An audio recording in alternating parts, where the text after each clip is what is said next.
Hello everyone, once again welcome you all on exam aspirants platform. So आप सभी लोगों का वंस अगेन फ्रेंड्स हम एग्जाम एस्पिरेंट्स प्लेटफॉर्म पर वेलकम है। I hope you all are fine and you all are doing well. मैं उम्मीद करता हूँ सभी लोग बहुत अच्छे होंगे और प्रिपरेशन बहुत अच्छी चल रही होगी। तो चलिए फ्रेंड्स, आज का सेशन हम लोग स्टार्ट करते हैं। अगर आपको लास्ट सेशन याद हो तो आपको लास्ट सेशन में इंडियन पॉलिटी में हम लोगों ने part second of the Indian constitution, संविधान का भाग 2 मैंने स्टार्ट किया था, जिसमें हम लोग सिटीजनशिप के बारे में, नागरिकता के बारे में जो है पढ़ रहे थे, है ना। और इसमें हमने 3 आर्टिकल्स कंप्लीट कर लिए थे। चलिए फटाफट उसको रिवाइज करते हैं, रिकॉल करते हैं और फिर उसमें आगे बढ़ते हैं उसी पर्टिकुलर कंटेक्स्ट में, उसी सेशन में। ठीक है। तो फ्रेंड्स, हम लोगों ने देखा था कि नागरिकता की अगर मैं बात करूँ, सिटीजनशिप की अगर मैं बात करूँ, तो ये आपको part second of the Indian constitution, संविधान के भाग 2 के अंदर आपको देखने को मिलता है प्रोविजन किसका, सिटीजनशिप का, नागरिकता का। हमें देखने को मिलता है क्या, सिटीजनशिप या फिर नागरिकता का प्रोविजन हमें देखने को मिलता है। नागरिकता के बारे में संविधान के भाग 2 के अंदर बताया गया है। Now what is citizenship? Citizenship is a special type of right that is provided by the country to the citizens, those people to that is provided by the country, those people who are basically residing और living with in the country. नागरिकता एक विशेष प्रकार का अधिकार है जो देश अपने देश के अंदर रह रहे लोगों को जो है प्रदान करता है। जैसे आपके पास लीगल राइट्स हो गए, कानूनी अधिकार हो गया, है ना। आपके पास पॉलिटिकल राइट्स हो गए, राजनीतिक अधिकार हो गया, नौकरी पेशा करने का अधिकार हो गया, है ना, जॉब्स वगैरह के राइट्स हो गए। ऐसे बहुत सारे अधिकार हमें मिलते हैं। तो नागरिकता संबंधित जो है चीज़ों के बारे में, नागरिकता संबंधित विषय के बारे में आपको संविधान के भाग 2 के अंदर चर्चा मिलती है। और यहाँ पर अगर हम आर्टिकल की बात करें तो friends, article number 5 to 11, article number 5 to 11, अनुच्छेद नंबर 5 से लेकर अनुच्छेद 11 तक आपको यहाँ पर नागरिकता संबंधित प्रोविज़न या फिर सिटीजनशिप रिलेटेड प्रोविजंस के बारे में बताया गया है। नागरिकता जो है अगर बात करें तो नागरिकता शब्द की पहली बार जो है शुरुआत, या नागरिकता शब्द के बारे में जो है अरस्तु ने बताया था। और भारत की अगर हम बात करें तो भारत में हमें एकहरी नागरिकता या सिंगल सिटीजनशिप देखने को मिलती है। इसका मतलब हमारे देश में राज्यों की नागरिकता नहीं है, हमारे देश में केवल देश की नागरिकता हमें मिलती है, इंडिया की केवल हमें सिटीजनशिप मिलती है। वहीं अगर आप यूएस को देखें तो यूएस के अंदर जो है डुअल सिटीजनशिप का नेचर आपको देखने को मिलेगा, जिसमें अमेरिका की नागरिकता के साथ साथ आपको अमेरिका के जो स्टेट्स हैं, जो राज्य हैं, उनकी भी नागरिकता आपको मिलती है। लेकिन भारत में कैसा है फ्रेंड्स, एकहरी नागरिकता है। इसके साथ ही कुछ हमने आर्टिकल्स भी डिस्कस किए थे। आर्टिकल नंबर 5, 6, 7 हमने डिस्कस भी किया था।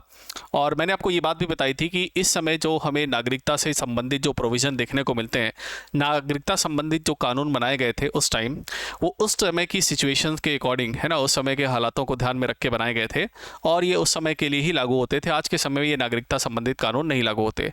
आज के समय में हमने दूसरा नए कानून बना रखे हैं। उन नए कानूनों के बारे में बात करेंगे कि कैसे हमारे यहाँ पर नागरिकता हमें देखने को मिलती है। बट थोड़े से हम आर्टिकल्स फटाफट देख लेते हैं। अगर आपको याद हो तो आर्टिकल नंबर 5 में हम लोगों ने क्या पढ़ा था, है ना। आर्टिकल नंबर 5 में संविधान के प्रारंभ में नागरिकता के बारे में हमने बात किया था। 26 जनवरी 1950 को हमारा संविधान लागू हुआ। हमने कहा उससे पहले जो है भारत के अंदर रह रहे सभी लोगों को नागरिकता देने की बात कही। भारत में अगर आपका जन्म हो रखा है, भारत में अगर आपके माता पिता रहते हैं, या भारत में 26 जनवरी 1950 संविधान लागू होने से 5 साल पहले से अगर कोई विदेशी नागरिक भी भारत के अंदर अगर रह रहा था तो उसको भी हमने भारत की नागरिकता दे दी थी। तो संविधान के प्रारंभ में हमने नागरिकता के बारे में यहाँ पर आर्टिकल नंबर 5 में देखा। उसके बाद आर्टिकल नंबर 6 में हमने देखा कि बंटवारे के बाद बहुत सारे लोग पाकिस्तान से भारत से पाकिस्तान चले गए, बंटवारा हो गया। तो आर्टिकल नंबर 6 में हमने देखा कि पाकिस्तान से भारत आए लोगों को हमने नागरिकता प्रदान की, पाकिस्तान से भारत आए लोगों को हमने नागरिकता दी। और हमने कहा कि अगर आप 19 जुलाई 1948 से 47 से अगर पहले अगर आ चुके हैं, 1948 से अगर आप पहले आ चुके हैं तो कोई दिक्कत नहीं। लेकिन अगर आप उसके बाद आते हैं तो आपको परमिट रूल जो है उसको जो है उसके तहत जो है आपको 6 महीने के रजिस्ट्रेशन प्रोसेस के तहत नागरिकता मिलेगी। तो आर्टिकल नंबर 6 में क्या था, पाकिस्तान से भारत आए लोगों को नागरिकता।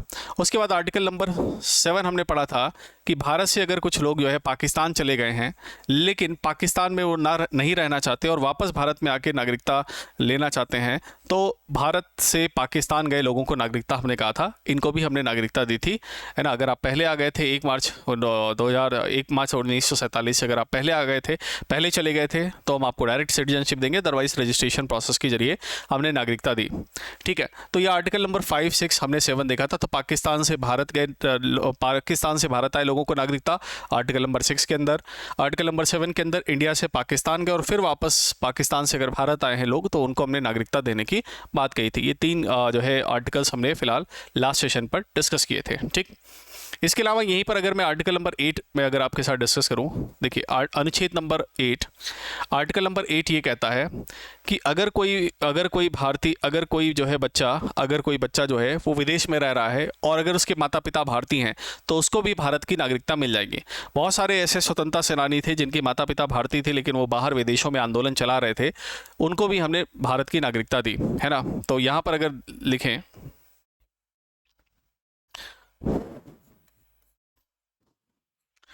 ऐसे लोगों को नागरिकता, ऐसे लोगों को नागरिकता, ऐसे लोगों को नागरिकता, नागरिकता लोगों को मतलब यहाँ पर ऐसे बच्चों को नागरिकता की यहाँ पर बात की जा रही है, ऐसे बच्चों को नागरिकता जिनके माता पिता भारतीय हैं, जिनके माता पिता भारतीय हैं, जिनके माता पिता क्या हैं, भारतीय हैं। तो ऐसे माँ बाप जिनके माता पिता जो है, ऐसे बच्चे जो विदेशों में रह रहे हैं, विदेशों में कहीं रह रहे हैं और उनके माता पिता अगर भारतीय हैं तो ऐसे लोगों को भी सिटीजनशिप या फिर नागरिकता देने का प्रोविज़न हमने देखा। तो ऐसे बच्चे जिनके माता पिता भारतीय हैं और वो अगर विदेशों में कहीं रह रहे हैं तो उनको भी नागरिकता देने के लिए काम किया गया। तो अगर आप देखें थोड़ा सा ध्यान से, आर्टिकल नंबर 5, 6, 7, 8 इन चारों में कहीं ना कहीं नागरिकता को देने के बारे में बताया जा रहा है कि हाँ चलिए हम जो है नागरिकता प्रोवाइड करेंगे और ये डिफरेंट तरीके हैं। इनमें से कोई भी तरीका फिलहाल फॉलो नहीं होता, अब हम नया नियम फॉलो करते हैं, वो क्या है उस पर मैं बात करूंगा, लेकिन इसको थोड़ा सा दिमाग में अपने बैठा के रखिएगा, ठीक है। तो उसके बारे में अभी हम बात करेंगे। तो ये पॉइंट्स तो फिलहाल हमें समझ में आ रहे हैं, ठीक। अब हम देखते हैं कुछ ऐसे आर्टिकल्स भी हैं जो कि नागरिकता छीनने के बारे में बताते हैं। जैसे आर्टिकल नंबर 9 ये कहता है कि अगर आप किसी फॉरेन कंट्री की, किसी दूसरे देश की नागरिकता ले लेते हैं तो भारत की नागरिकता आपकी ऑटोमेटिकली जो है खत्म हो जाएगी। तो विदेशी नागरिकता लेने पर भारत की नागरिकता क्या होगी, समाप्त हो जाएगी, है ना। तो अगर हम किसी विदेश की नागरिकता ले लेते हैं, किसी दूसरे देश की नागरिकता ले लेते हैं तो ऑटोमेटिकली अपने देश की जो नागरिकता मेरी खत्म हो जाएगी। जैसे मैंने यूएस की सिटीजनशिप ले ली तो इंडियन सिटीजनशिप मेरी ऑटोमेटिकली खत्म हो जाएगी, ठीक है। तो आर्टिकल नंबर 9 क्या कहता है, ये नागरिकता कहीं ना कहीं छीनने के बारे में यहाँ पर बताया जा रहा है। ये नागरिकता छीनने के बारे में यहाँ पर पता चलता है और हम यहाँ पर ये कह सकते हैं कि अगर हमने किसी दूसरे देश की नागरिकता लिया, अगर हमने किसी दूसरे कंट्री की सिटीजनशिप ली तो ऑटोमेटिकली हमारी जो है सिटीजनशिप जो है वो क्या हो जाएगी, ख़त्म हो जाएगी, है ना। यहाँ पर लिखते हैं विदेशी नागरिकता लेने पर, विदेशी नागरिकता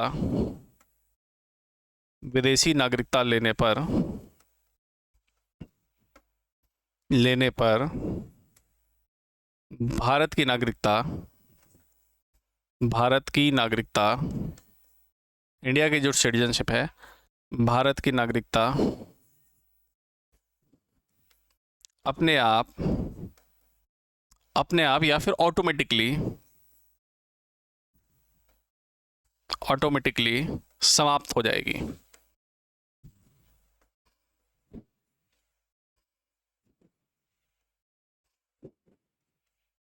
ऑटोमेटिकली समाप्त हो जाएगी, है ना। ऑटोमेटिकली जो है टर्मिनेट हो जाएगी।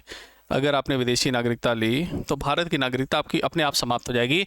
इसमें कोई भी इफ़ और बट आपको नहीं देखने को मिलेगा। So if will take foreign citizenship, अगर हम विदेशी नागरिकता लेते हैं तो विदेश की नागरिकता लेने पर भारत की नागरिकता क्या होगी, अपने आप समाप्त हो जाएगी। तो विदेशी नागरिकता लेने पर, फॉरेन सिटीजनशिप लेने पर विदेशी नागरिकता अगर हम लेते हैं तो हमारे देश की नागरिकता खुद ब खुद क्या हो जाएगी, ख़त्म हो जाएगी। तो ये हमें नागरिकता ख़त्म होते हुए यहाँ पर प्रोविज़न देखने को मिलता है। यहीं पर फ्रेंड्स कॉन्स्टिट्यूशन का आर्टिकल नंबर 10 ये कहता है कि हमारे नागरिकता तब तक बनी रहेगी जब तक कोई अन्यथा काम हम ना करें। यहाँ पर बताया जाता है आर्टिकल नंबर 10 के अंदर ये बताया जाता है नागरिकता का बना रहना, है ना। यहाँ पर बताया जाता है नागरिकता बना रहना और यहाँ पर ये कहा जाता है कि हमारी नागरिकता तब तक बनी रहेगी जब तक कोई अन्यथा काम ना करे। अन्यथा काम का करने का मतलब क्या हो गया, मान लेते हैं हम देश विरोधी गतिविधियों में लिप्त पाए जाते हैं, हम देश की इंटीग्रिटी, सोवरेनिटी, एकता, अखंडता को हम चोट पहुँचाते हैं। पता चला देश के अंदर कोई आतंकवादी जो है कोई बम ब्लास्ट करता है, आतंकवादी कोई घटना घटित करता है और उस आतंकवादी गतिविधियों में अगर हम लिप्त पाए जाते हैं या फिर उसका साथ देते हुए पाए जाते हैं, कुछ भी ऐसी गड़बड़ियों में अगर हम पाए जाते हैं तो ऐसे केस में जो है जो देश जो है हमारी बिल्कुल नागरिकता जो है ख़त्म कर सकता है, ठीक है। तो आर्टिकल नंबर 10 क्या कहता है, हमारी नागरिकता बना रहना है ना, हमारे सिटीजनशिप का स्टेटस जो है, हमारी जो सिटीजनशिप है वो बनी रहेगी जब तक हम कोई अदरवाइज एक्टिविटीज़ में परफॉर्म ना करें। और वो अन्यथा काम करने का मतलब क्या हो गया, यही है कि हम देश विरोधी गतिविधियों में लिप्त ना पाए जाएं, है ना। तो उसके बारे में यहाँ प्रोविजन देखने को मिलता है। तो आर्टिकल 10 क्या कहता है, नागरिकता का बना रहना जब तक कोई अन्यथा काम ना करें। अन्यथा काम करने का मतलब ये हो गया कंट्री के अगेंस्ट, अगर आप देश के अगेंस्ट किसी गतिविधियों में अगर आप लिप्त पाए जाते हैं तो बिल्कुल हमारी नागरिकता को क्या किया जाता है, खत्म किया जा सकता है ना। तो यहाँ पर लिखते हैं, है ना, यहाँ पर है आर्टिकल 10 के अंदर नागरिकता का बना रहना, नागरिकता का बना रहना, बना रहना जब तक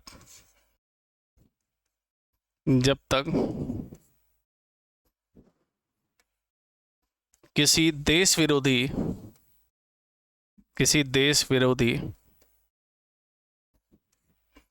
गतिविधियों में, जब तक किसी देश विरोधी गतिविधियों में लिप्त ना पाए जाएं।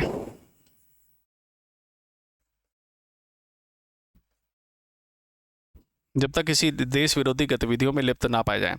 तो अगर हम किसी देश विरोधी गतिविधियों में फ्रेंड्स लिप्त पाए जाते हैं, है ना, कोई ऐसी एक्टिविटी हो रही है ना, और हम उस देश विरोधी गतिविधियों में लिप्त पाए जा रहे हैं, तो अगेंस्ट द कंट्री अगर हम किसी भी तरीके के एक्टिविटीज़ में इन्वॉल्व होते हैं, so automatically our citizenship can be terminated. हमारी नागरिकता अपने आप खत्म की जा सकती है और सरकार के पास ये अधिकार होगा कि हमारी नागरिकता खत्म कर देगी। अब एक चीज़ थोड़ा सा यहाँ समझने की कोशिश करिएगा फ्रेंड्स, कि ये जो सारी बातें जो है लिखी हुई हैं, ये जो सारी बातें मैं आपको बता रहा हूँ, ये जो सारी बातें संविधान में शुरुआत में लिखी गई, ये उस टाइम की सिचुएशन, उस टाइम के सर्कमस्टांसेस को देखकर रखी गई थी। या ये जो सारे नियम कानून बनाए गए थे उस समय के हालात, उस समय की परिस्थितियों को संभालने के लिए और उस समय की चीज़ों को ध्यान में रखकर बनाया गया था। लेकिन सोचिए, क्या वही सारे नियम हम आज की भी डेट में फॉलो कर रहे हैं? क्या हम वही सारे नियम आज भी चल रहे हैं? नहीं। तो इसके लिए संविधान के अनुच्छेद 11 के अंदर जो नेक्स्ट आर्टिकल हम बात करेंगे, उसके अंदर एक स्पेशल पावर दी गई पार्लियामेंट को, और ये कहा गया कि भाई देश अभी देखिए आज़ाद हुआ है अभी, और अभी भी हमने संविधान बनाया है, तो अभी की सिचुएशंस के हिसाब से नागरिकता संबंधित हम कोई कानून नहीं बना सकते, क्योंकि अभी सिचुएशंस दूसरी चल रही है और आने वाले समय में भविष्य में दूसरी सिचुएशन होगी। तो इसीलिए संविधान वालों की देखिए सुपरविजन कितना अच्छा था, संविधान वालों की दूरदर्शिता कितनी अच्छी थी कि उन्होंने आर्टिकल 11 के अंदर पार्लियामेंट को ये अधिकार दे दिया, संसद को ये अधिकार दे दिया कि भाई आने वाले समय में, भविष्य में हम नागरिकता संबंधित कानूनों को बनाने का पूरा अधिकार संसद को देते हैं, पार्लियामेंट को देते हैं। और संसद जो है नागरिकता संबंधित बेहतरीन सा कानून बनाएगी, जिससे भविष्य में हमारे देश के अंदर नागरिकता को देने का या फिर नागरिकता को ख़त्म करने से जुड़े हुए प्रोविजंस जो है वो बनाए जा सकते हैं, और उसके लिए सरकार जो है काम करेगी। तो आर्टिकल जो 11 है, जो नेक्स्ट है, उसमें हम बात करेंगे, उसमें संसद को ये अधिकार है कि संसद को नागरिकता संबंधित कानून बनाने का अधिकार है, और इसके लिए देश का जो गृह मंत्रालय है वो जिम्मेदार होगा। तो होम मिनिस्ट्री की अगर बात करें, मिनिस्ट्री ऑफ होम अफेयर्स जो है, जो गृह मंत्रालय है, वो पूरी तरीके से देश में नागरिकता संबंधित कानूनों को पालन कराने के लिए, उनको लागू कराने के लिए, उनको इम्प्लीमेंट करने के लिए जिम्मेदार है। और अगर आपसे क्वेश्चन पूछा जाए एग्जाम में कि संविधान ने देश के अंदर नागरिकता संबंधित कानूनों को बनाने की शक्ति किसको दी है, या कंट्री के अंदर जो सिटीजनशिप रिलेटेड नॉर्म्स को फ्रेम करने के लिए जो पावर है वो किसके पास है, तो पार्लियामेंट के पास है, केवल संसद के पास है। याद रखिएगा, राज्यों की जो स्टेट असेंबली है, राज्यों की जो विधानसभा या जो विधान परिषद वगैरह है, इनके पास बिल्कुल भी नागरिकता संबंधित कानूनों में कुछ बदलाव करने के लिए, कुछ चेंज करने के लिए, कुछ ऐड करने के लिए कोई भी उनके पास पावर नहीं है। नागरिकता संबंधित कानूनों से रिलेटेड जितने भी नॉर्म्स हैं, वो सारे के सारे नॉर्म्स फ्रेम करने की पावर किसके पास है, सेंट्रल गवर्नमेंट के पास है। दैट मीन्स पार्लियामेंट के पास है, संसद के पास है, और लोकसभा, राज्यसभा, राष्ट्रपति वगैरह ये सब मिलकर डिसाइड करेंगे what will be the citizenship related norms with in our country. ठीक है, तो इसको चलिए ध्यान रखिएगा, लिख देता हूं मैं इसको बोर्ड पर। तो आर्टिकल नंबर 11 के अंदर हमें क्या देखने को मिलता है, नागरिकता संबंधित कानूनों को बनाने का जो अधिकार है, और ये अधिकार दिया गया आर्टिकल 11 के तहत कि भाई संसद को हम ये अधिकार दे देते हैं और संसद एक बेहतरीन सा कानून बनाए जिससे हमारे देश के अंदर नागरिकता वगैरह देने का कंसेप्ट जो है लाया जाए। तो देखिएगा यहाँ पर क्या है, देश में नागरिकता संबंधित सिटीजनशिप रिलेटेड जो नॉर्म्स है उसको फ्रेम करने का अधिकार संसद के पास है। देश में नागरिकता से संबंधित, नागरिकता से रिलेटेड लॉ बनाने का अधिकार, लॉ या फिर ब्रैकेट में कानून,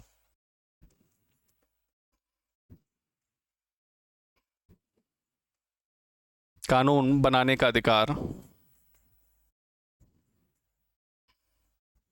अधिकार देश की संसद को है,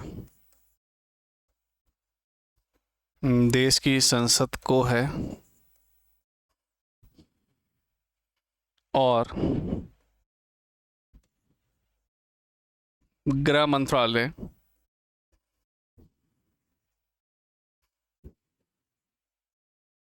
इसको लागू करेगा।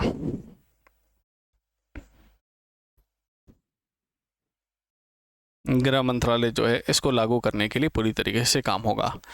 सो फ्रेंड्स, यहाँ से हमें क्वेश्चन मिलता है, क्वेश्चन बनता है एग्जाम में, कई बार क्वेश्चन पूछा गया है कि पार्लियामेंट के पास सिटीजनशिप रिलेटेड नॉर्म्स बनाने की पावर है कि नहीं है। देश के अंदर नागरिकता संबंधित कानूनों को बनाने का अधिकार भाई किसके पास है? तो फ्रेंड्स हम याद रखेंगे, देश के अंदर नागरिकता संबंधित कानूनों को जो बनाने का अधिकार है वो पूरी तरीके से संसद को है, पार्लियामेंट को है। And the parliament is fully responsible for the framing citizenship related norms. नागरिकता संबंधित कानूनों को बनाने का अधिकार पूरी तरीके से संसद के पास है और संसद पूरी तरीके से नागरिकता संबंधित कानूनों को बनाएगी। ठीक है, देखिए इसमें से किसी को कोई डाउट हो, कोई क्वेश्चन हो, पूछिए, फिर आगे बढ़ते हैं फटाफट। देखिए फटाफट क्विकली बताइए।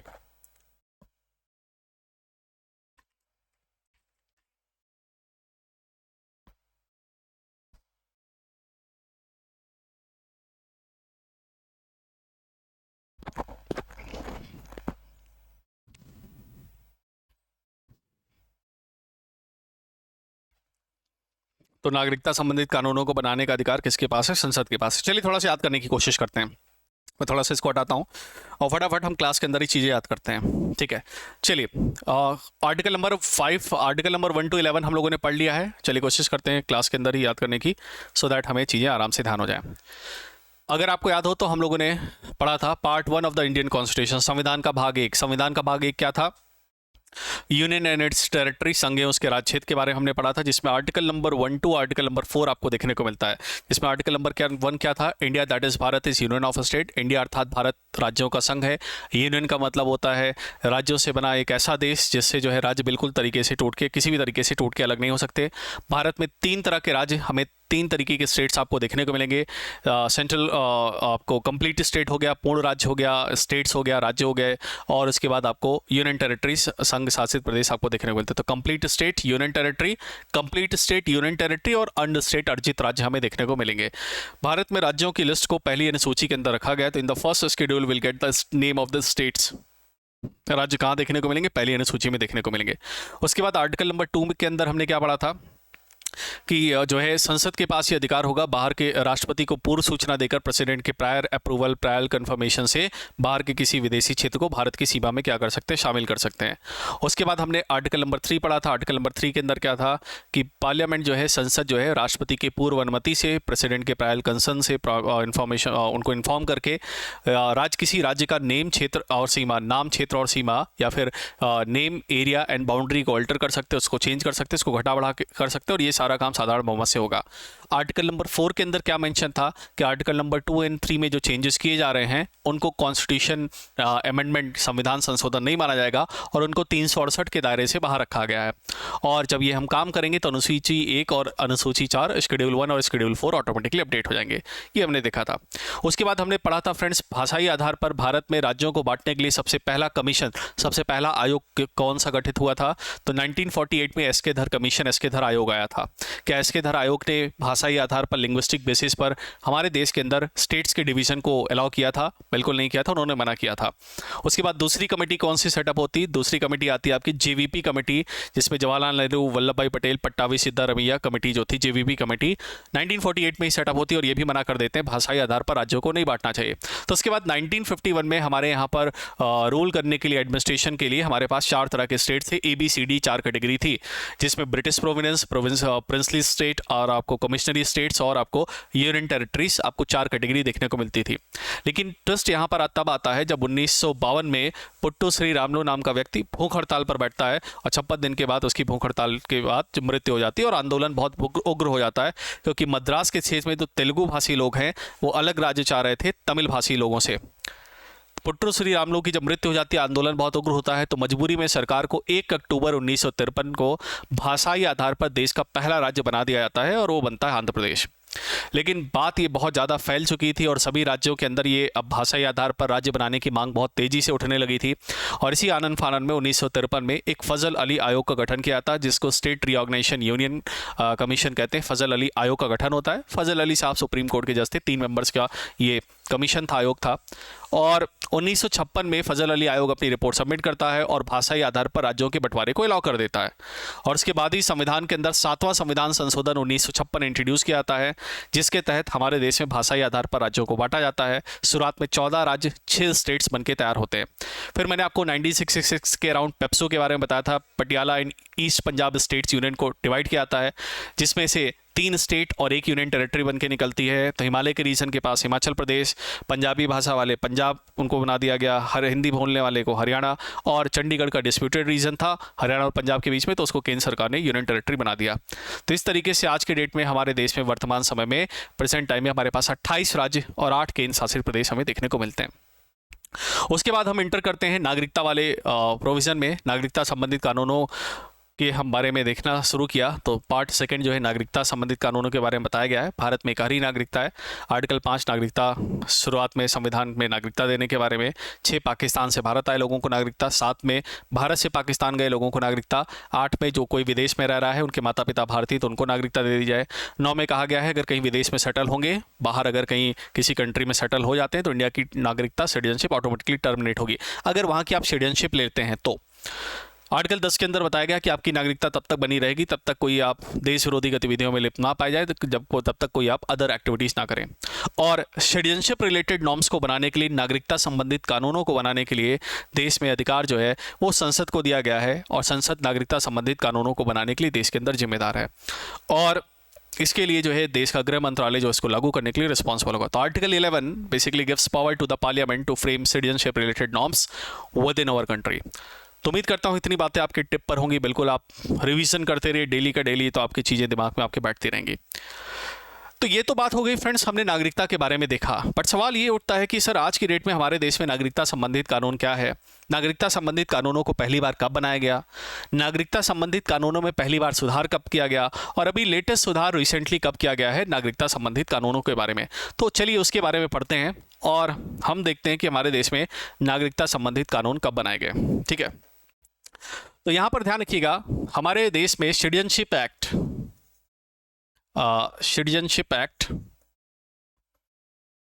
नागरिकता संबंधित कानूनों को पहली बार 1955 में बना के तैयार किया गया।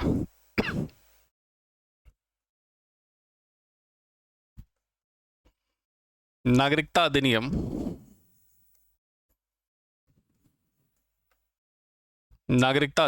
1955। क्वेश्चन पूछा गया एग्जाम में, नागरिकता संबंधित कानूनों को बना के कब तैयार किया गया? तो भाई सिटीजनशिप रिलेटेड एक्ट नागरिकता संबंधित कानूनों को पहली बार 1955 में बना के तैयार किया गया। ठीक है, तो सिटीजनशिप रिलेटेड एक्ट पहली बार कब बन के तैयार हुए? 1955 में। तो 1955 में पहली बार हमारे देश में नागरिकता संबंधित कानूनों को लाया गया, जिसमें हमारे देश के अंदर 5 तरीके से नागरिकता को देने का प्रोविजन रखा गया। There are 5 different ways through which we can get the Indian citizenship. देश में 5 ऐसे तरीके हैं जिससे हम भारत की नागरिकता ले सकते हैं। ठीक है, और 3 छीनने के भी तरीके हैं, वो भी हम बात करेंगे। लेकिन ये जो नागरिकता संबंधित कानूनों को 1955 के अंदर बनाया गया, इसमें समय समय पर सुधार और कुछ बदलाव भी देखे गए। जैसे क्वेश्चन एक एग्जाम में पूछा जाता है, पहली बार सिटीजनशिप रिलेटेड एक्ट में अमेंडमेंट संशोधन कब किया गया? तो भाई पहली बार अमेंडमेंट 1986 में किया गया। या फिर आप ऐसे भी ध्यान रख सकते हैं, नागरिकता संबंधित कानूनों में पहली बार सुधार कब किया गया? तो फर्स्ट टाइम जो अमेंडमेंट था, सुधार था, वो 1986 में किया गया। पहली बार संशोधन या पहली बार सुधार किया गया। दूसरी बार सुधार किया गया 1992 में। 1992 में सेकेंड टाइम अमेंडमेंट हुआ। फिर उसके बाद अमेंडमेंट देखा गया 2002 में, फिर अमेंडमेंट देखा गया 2005 में, फिर अमेंडमेंट देखा गया 2015 में, है ना, फिर देखा गया अमेंडमेंट 2019 में। तो आपको जो लेटेस्ट अमेंडमेंट याद रखना है, वो बस याद रखना है लेटेस्ट वाला 2019 में है, लेटेस्ट, है ना। और पहली बार कब किया गया? 1986 में। सारे आपको याद रखने की जरूरत नहीं, पहले याद रखिएगा और लेटेस्ट वाला बिल्कुल ध्यान रखिएगा। ठीक है, 2003, 5, 15, है ना। ये 2002 नहीं, सॉरी 2003 है। तो 2003, 5 और 15। ठीक है, तो ये आपने देखा कि ये जो है किया गया। तो पहली बार सुधार कब किया गया? तो पहली बार सुधार किया गया था जो है हमने देखा 1986 में। लेटेस्ट जो सुधार है वो 2019 में किया गया। Now there are 5 different ways through which we can get the citizenship within India. भारत में हम 5 ऐसे अलग अलग तरीके हैं जिससे हम देश के अंदर नागरिकता को ले सकते हैं। ठीक है, जैसे अगर हम देखें तो एक तो है हमें देश में नागरिकता मिल सकती by birth. By birth, by birth का मतलब हो गया जन्म से। दूसरा, हमें नागरिकता मिल सकती है बाई डिसेंट।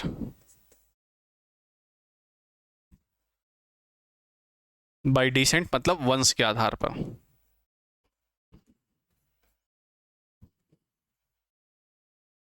वंश के आधार पर हमें क्या मिल सकती है? सिटीजनशिप।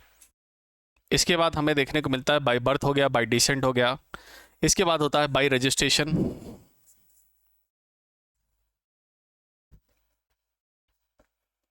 बाई रजिस्ट्रेशन पंजीकरण की प्रक्रिया के जरिए,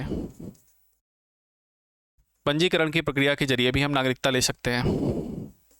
इसके बाद चौथा में देखने को मिलता है बाई रजिस्ट्रेशन हो गया, बाई नेचुरलाइजेशन।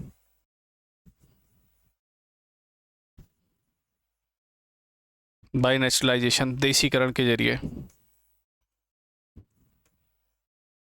देसीकरण के जरिए। और लास्ट में देखने को मिलता है by incorporation of territory.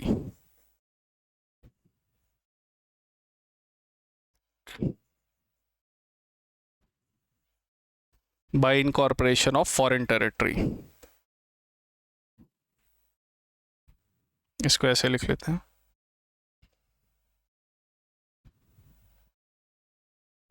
By incorporation of territory, विदेशी सीमा मिलाने पर।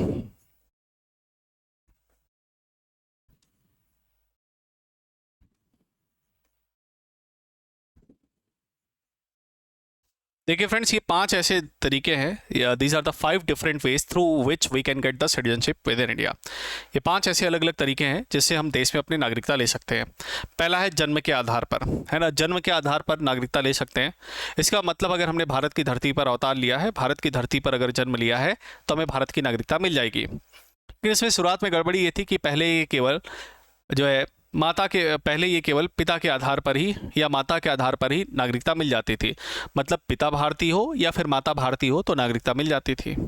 तो उसमें बड़ी गड़बड़ी चलती थी। पता चला पिता जो है पाकिस्तान का है, माता भारत की, ये लो नागरिकता मिल गई। या पिता भारत का है, पाकिस्तान की, तो भी नागरिकता मिल गई।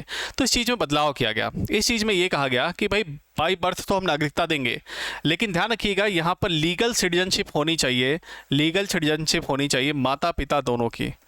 माता पिता दोनों की वैध नागरिकता होनी चाहिए। अगर माता पिता दोनों की वैध नागरिकता है ना, माता पिता दोनों की वैध नागरिकता है, मदर फादर दोनों की वैलिड सिटीजनशिप है, in that case we will provide only citizenship to you.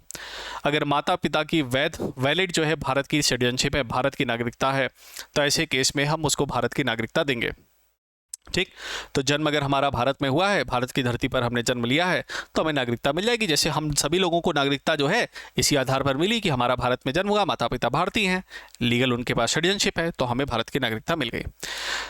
दूसरा है वंश के आधार पर। पहले इसमें दिक्कत ये हुआ करती थी कि भारत में अगर आप बात करें तो भारत में patriotism kind of a society या patriotic kind of a society आपको देखने को मिलती है, जिसमें पुरुष प्रधान आप देश कह सकते हैं, पुरुष प्रधान है ना देश होते हैं, देश है हमारा, जिसमें जो है पुरुषों को ज़्यादा जो है वैल्यू दी जाती थी। लेकिन अब वो सिस्टम खत्म हो गया है ना। पहले जो है वंश जो है केवल पिता के आधार पर काउंट होता था, है ना, फादर के साइड से जनरेशन काउंट होती थी। बाद में सुप्रीम कोर्ट में केस हुआ, महिलाओं ने कहा कि भाई महिला के आधार पर जो है नागरिकता क्यों नहीं मिलनी चाहिए, उसको भी ऐड करना चाहिए। तो वंश जो है माता पिता दोनों के आधार पर काम करता है। अगर बच्चे की माता या फिर पिता में से कोई भी अगर भारतीय है तो उसके भी आधार पर उसको सिटीजनशिप मिल सकती है ना। 18 साल के बाद वो डिसाइड कर, 18 साल से पहले ही और शी कैन डिसाइड। जैसे एग्जांपल मैं देता हूँ, सानिया मिर्ज़ा के जो हस्बैंड है, सानिया मिर्ज़ा का जो हस्बैंड है, जो इसका पति है, वो है कहाँ का? पाकिस्तान का, Shoaib Malik, cricketer you know. और सानिया मिर्ज़ा है भारत की। अब उनका जो बच्चा है, अब अगर सानिया मिर्ज़ा चाहे तो उसको भारत की नागरिकता दिलवा सकती है 18 साल से पहले, उसको इंडिया की सिटीजनशिप मिल सकती है या पाकिस्तान की नागरिकता मिल सकती है। क्यों? चूँकि अब वंश जो है वो माता के आधार पर भी काउंट होता है, तो इसीलिए सानिया मिर्ज़ा के बच्चे को बाई डिसेंट जो है इंडिया की सिटीजनशिप मिल सकती है। ठीक है। अगर मान लेते हैं ये वंश के आधार, वंश केवल पिता के आधार पर काउंट होता है, तो पिता तो पाकिस्तान का है, तो भारत की उसको नागरिकता नहीं मिल सकती थी। लेकिन अभी फिलहाल जो है नए नियम के हिसाब से अगर आप देखें तो बाई डिसेंट वंश जो है माता पिता दोनों साइड से कैलकुलेट होता है, दोनों साइड से काउंट होता है। तो चाहे माता भारतीय हो चाहे पिता भारतीय हो, बच्चे को 18 साल से पहले वो सिटीजनशिप के लिए अप्लाई कर सकता है, जब तक वो नाबालिग है ना। उससे पहले आप 18 साल से पहले आप सिटीजनशिप ले सकते हैं, क्योंकि 18 साल में आपका वोटर आईडी कार्ड बन जाएगा, फिर आपको जहाँ की नागरिकता रहेगी फिर आप वहीं प्रोसीड करेंगे। उसके बाद है बाई रजिस्ट्रेशन प्रोसेस के जरिए। ये रजिस्ट्रेशन प्रक्रिया के जरिए भी नागरिकता मिल सकती है। शुरुआत में 6 महीने का रजिस्ट्रेशन था, फिर 5 साल का रजिस्ट्रेशन हुआ, आज की डेट में 7 साल का रजिस्ट्रेशन है, 7 ईयर ऑफ रजिस्ट्रेशन, है ना। 7 साल के रजिस्ट्रेशन प्रक्रिया के जरिए 7 साल आप भारत में रह रहे हैं, फिर उसके बाद भारत में नागरिकता ले लिए। देशीकरण के जरिए, मैं कोई विदेशी व्यक्ति हूँ, मेरे पास विदेश की नागरिकता है, भारत में घूमने आया, भारत मेरे को इतना बेहतरीन लगा, यहाँ पर कल्चरल डाइवर्सिटी है ना, लिंग्विस्टिक बेसिस पर डाइवर्सिटी, आप हर तरीके की आप विविधता इतने बेहतरीन तरीके से, हर तरह का मौसम, हर तरह का वेदर, हजारों तरीके का खाना, है ना, पहनावा, सब कुछ आपको इंडिया के अंदर आपको मल्टीपल डाइवर्सिटी आपको देखने को मिलती है ना। तो एकता में अनेकता, वो हमारी स्पेशलिटी आपको देखने को मिलती है। तो अगर आपका दिल ये करा कि यार भारत में ही बस जाते हैं, भारत तो बहुत बेहतरीन देश है, तो ऐसे केस में आप पूरी तरीके से देसी बनना चाहते हैं, मतलब भारतीय बनना चाहते हैं, तो भारतीय बनने के लिए आपको कुछ समय तो देना पड़ेगा। तो देसीकरण में जो टाइम ड्यूरेशन है, जो यहाँ पर टाइम आपको देना पड़ेगा 10 साल, टाइम आपको देना पड़ेगा 10 ईयर, 10 साल आपको समय देना पड़ेगा। और आपने किसी ना किसी फील्ड में अच्छा योगदान दिया हो, तभी आपको देशीकरण के जरिए नागरिकता मिल जाएगी। जैसे आपने आर्ट है, कल्चर है, साइंस, कला, विज्ञान, है ना, या फिर संस्कृति में, इसमें आपने किसी ने अच्छा योगदान दिया हो, आपको भारतीय लैंग्वेज आती हो, आपको इंडियन लैंग्वेज आती हो, कम से कम एक भारतीय भाषा तो आपको आती हो, अगर ऐसा है आपके साथ, तो आपको भारत की नागरिकता मिल जाएगी। इसी आधार पर अगर आप देखें तो अदनान सानी को, जो कि पाकिस्तान के थे, भारत में 10 साल से ज़्यादा समय तक रहे और बेहतरीन योगदान दिया इंडियन बॉलीवुड इंडस्ट्री में, सॉन्ग्स वगैरह में, है ना, तो म्यूज़िक इंडस्ट्री में उन्होंने अच्छा अपना योगदान दिया। तो उसके बाद उनको, उनके अच्छे आचरण के चलते उनको भारत की नागरिकता जो है दे दी गई, चूँकि उन्होंने बेहतरीन तरीके से भारत के अंदर अपना समय जो है व्यतीत किया।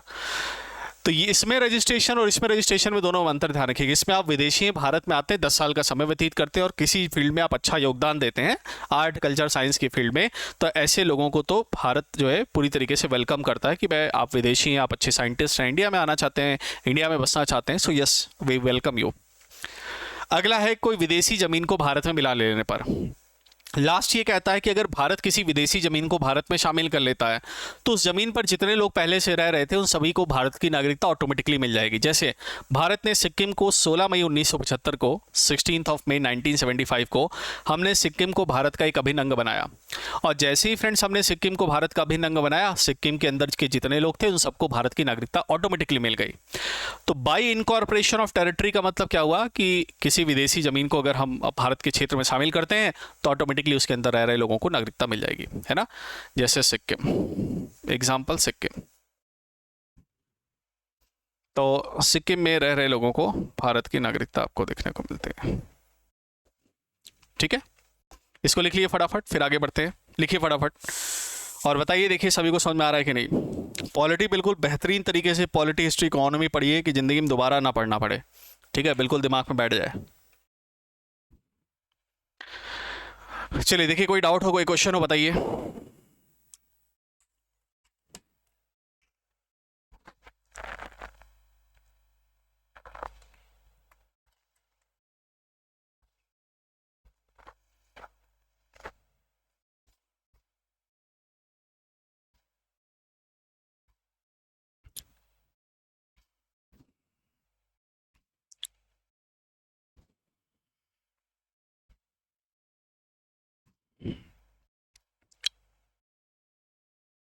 लिख लीजिए फटाफट।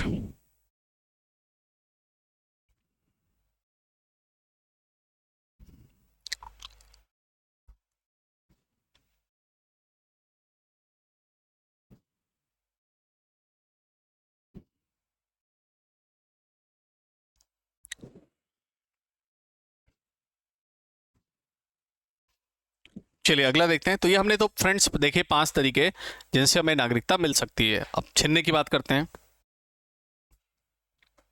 छीनने की बात करते हैं।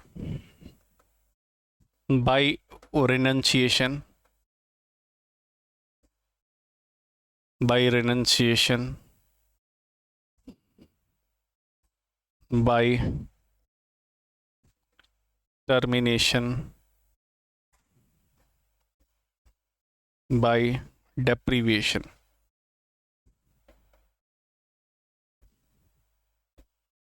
है ना, टर्मिनेशन मतलब बर्खास्त कर दिया जाए। बर्खास्त कैसे लिखा है? बर्खास्त तो ऐसे लिखते हैं, आप इसको त्याग कर दें और वंचित कर दें।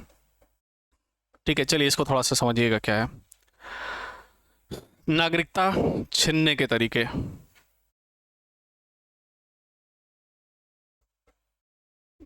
नागरिकता छीनना, है ना।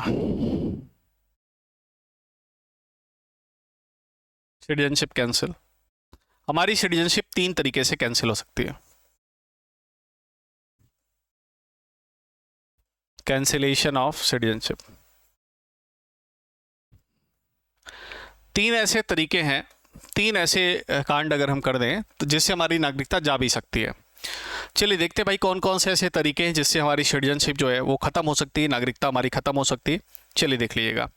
बाय रिनंसिएशन, त्याग कर दे। त्याग करने का मतलब अगर हम दूसरे देश की नागरिकता ले लें, दूसरे देश की नागरिकता लेने पर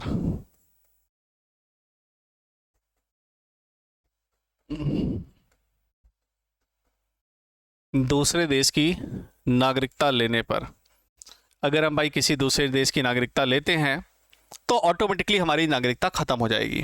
ऑटोमेटिकली हमारी नागरिकता खत्म हो जाएगी। बाय टर्मिनेशन, बाय टर्मिनेशन का मतलब क्या हुआ? इंडिया पाकिस्तान का वॉर हुआ, इंडिया पाकिस्तान वॉर हुआ और हम पाकिस्तान के फेवर में नारे लगा रहे हैं। जैसे मान लेते हैं इंडिया एंड पाकिस्तान का वॉर हुआ और इसमें हम पाकिस्तान जिंदाबाद के नारे लगा रहे हैं, पाकिस्तान में कश्मीर चला जाएगा, ऐसे उल्टे सीधे नारेबाजी कर रहे हैं, सीधे नागरिकता उड़ा देगी सरकार, है ना। देश विरोधी गतिविधियों में लिप्त पाए गए, देश की इंटीग्रिटी, सोवरेनिटी, एकता, अखंडता, है ना, भाईचारे को खत्म कर रहे हैं तो बिल्कुल उड़ा दी जाएगी नागरिकता। बाय डेप्रिवेशन, वंचित, है ना। वंचित में अगर हम क्या करें, अगर हम बहुत सब लंबे समय से अगर लगातार बाहर विदेश में रह रहे हैं, लगातार 7 वर्ष से अधिक समय से विदेश में रह रहे हैं, अगर आप 7 वर्ष से अधिक समय से लगातार विदेश में रह रहे हैं तो ऐसे केस में भी, अगर आप काफ़ी लंबे समय से भारत में से बाहर अगर रह रहे हैं तो ऐसे समय में भी, ऐसे केस में भी हमारी नागरिकता ख़त्म की जा सकती है। तो भाई भारत में आपको बीच बीच में आना भी पड़ेगा।